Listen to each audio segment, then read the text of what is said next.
नमस्कार, मी धनश्री. आपले धनश्री डायरीज या यूट्यूब चॅनलमध्ये स्वागत आहे. आज आपण बनवणार आहोत सोडे. सोडे म्हणजे सुकवलेली कोळंबी. चला तर मग रेसिपीला सुरुवात करूयात. इथे मी 1 वाटी सोडे घेतलेले आहेत. सोडे म्हणजे सुकवलेली कोळंबी. इथे मी 2 मोठे कांदे बारीक चिरून घेतलेले आहेत. इथे मी 1 छोटा टोमॅटो घेतलेला आहे, थोडीशी कोथिंबीर आणि मी इथे 2 चमचे बाजरीचे पीठ घेतलेले आहे आणि फोडणीसाठी अर्धा टीस्पून जिरे, अर्धा टीस्पून मीठ आणि थोडीशी हळद आणि हे थोडे लाल तिखट घेतलेले आहे.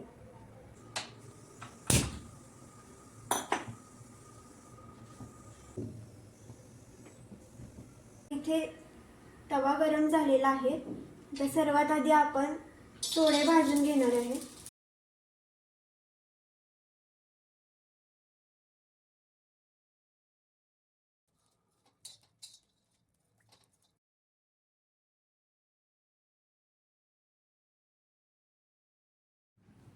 इथे आपले सोडे भाजून झालेले आहेत. आता मी इथं बाजरीचं पाणी घेतलेलं आहे, त्या पाण्यामध्ये मी स्वच्छ धुवून घेणार आहे. हे सगळे सोडे मी त्या पाण्यामध्ये टाकते. इथे आपला तवा गरम झालेला आहे, त्यामध्ये अगदी 2 चमचे तेल घालून घेऊया. तेल हलकंसं गरम झालं की त्यामध्ये जिरे टाकून घेणार आहे. जिरे तडतडले की त्यामध्ये मी कांदा टाकून घेणार आहे. कांदा टाकून घेते.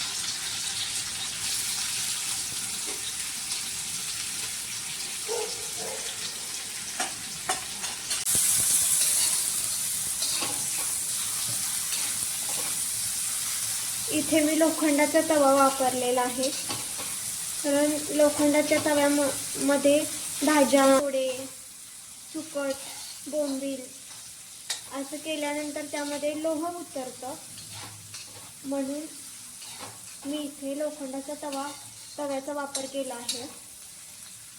आणि ह्या तव्यामध्ये केलेली भाजी एकदम चविष्ट लागते.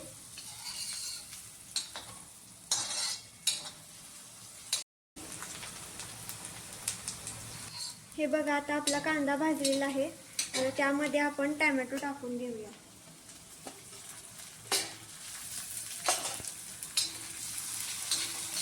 हा टोमॅटो पण आपण कांद्यामध्ये परतून घ्यायचा.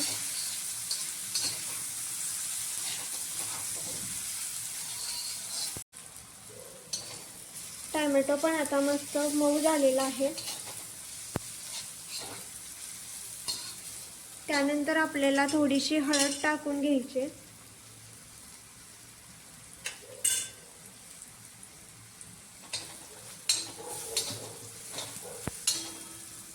त्याच्यानंतर आपण हे सोडे स्वच्छ पाण्यात धुण्यासाठी टाकलेले आहेत, ते आता आपल्याला तव्यामध्ये टाकून घ्यायचे.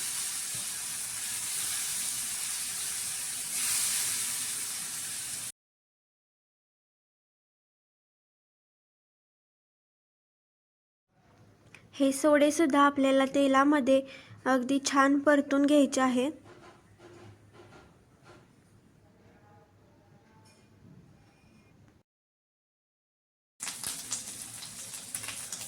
आता आपण हे बाजरीचे पीठ टाकून घेणार आहे.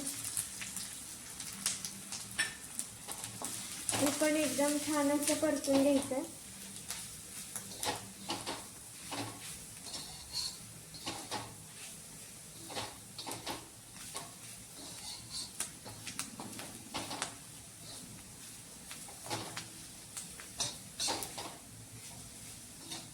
थोडेसे हे बाजरीचे पीठ भाजेपर्यंत परतून घ्या.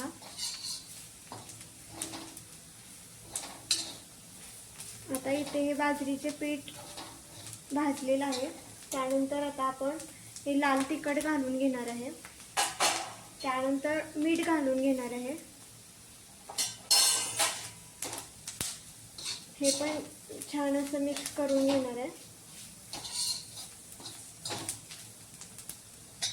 त्याच्यानंतर मी 2 ग्लास पाणी ओतून घेणार आहे.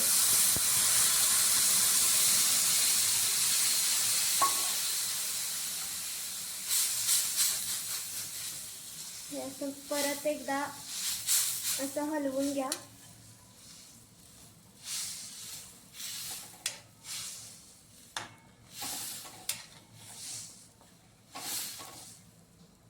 आता हे आपल्याला थोडा वेळ 15 मिनिटे उकळून घ्यायचं आहे.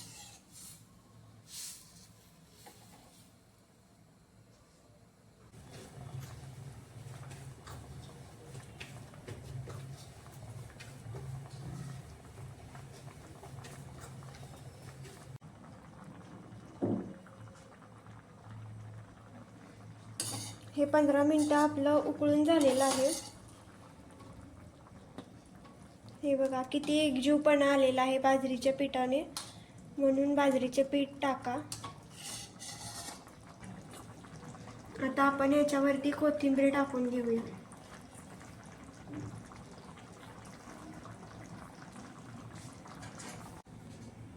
आता आपण हे एका बाउलमध्ये काढून घेऊया.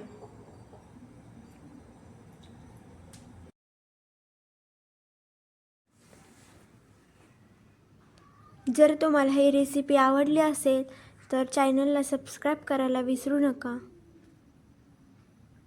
अशा छान छान रेसिपी बघण्यासाठी चॅनलला सबस्क्राईब करा.